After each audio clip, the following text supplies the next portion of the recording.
Today, we're going to be looking at a Bible study exercise called Sentence Observations. So if you're interested in going deep into God's Word without being overwhelmed, then this video is for you. Thank you for joining me. All you're going to need is any kind of sheet of paper and something to write with if you want to do this exercise with me today. I'm using this workbook, Grasping God's Word, which I've mentioned on here several times already. And it's a workbook that goes along with a textbook by the same name that talks about how to study the Bible. The very second exercise in this book is one that takes the verse, Acts chapter 1, verse 8, and writes it out. And the book challenges you to come up with observations from that one sentence. And that's what we're going to do together today. So grab some paper and something to write with and your favorite drink and join me back here for a simple but enriching Bible study. As you can see, I just copied this exercise. It's got Acts chapter 1 verse 8, but you will receive power when the Holy Spirit comes on you, and you will be my witnesses in Jerusalem and in all Judea and Samaria and to the ends of the earth. You don't have to copy the exercise. You don't even have to have the workbook. You can just open that up in your Bible and then make your observations in a notebook. You can do it in a laptop, however you want to do it. It's really, really easy. Now, the whole purpose is to just use one sentence and see how many observations we can come up with. This is observations only. I highlighted some reminders in our instructions here. Avoid making interpretations or applications.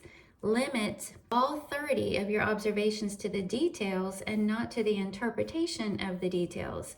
So their challenge here is to come up with at least 30 observations, and even more if you can. And then it says, do not quit until you have found at least 30 observations. So today, we're just going to do this part together a little bit to give you an idea of how it works.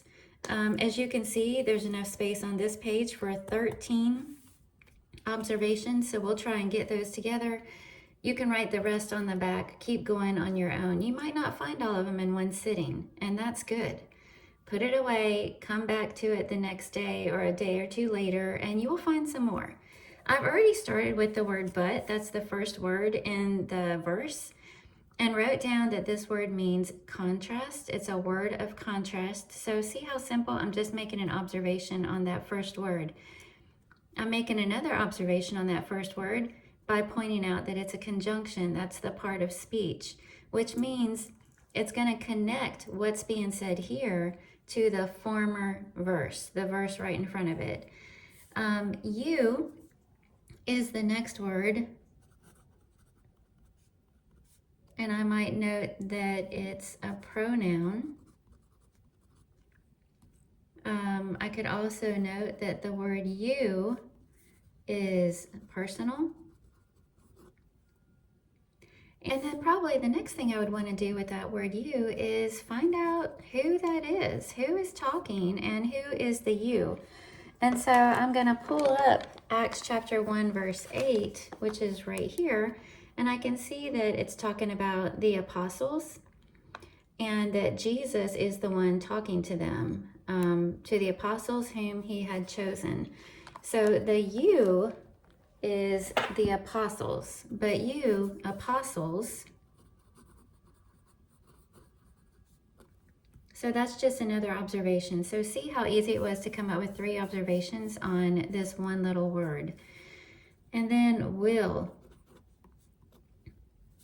Now that means that it's something that is certain. It will happen. It didn't say might. We could put that it's something that's going to happen in the future. All right. And then the next word is receive. That means to get. I might put on here that it's a verb. Again, we're just looking at each word by itself and making very basic observations. Okay, I might also notice on the word receive that that means that they are the recipients.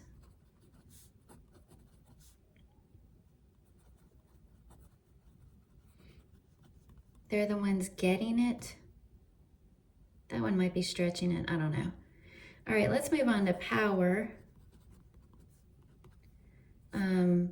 A noun.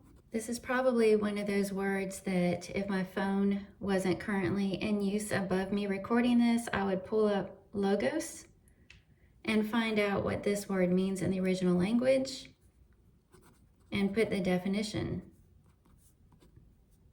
And, you know, for this sake of this recording, I'm just going to put definition. When is the next word. That is a moment or time.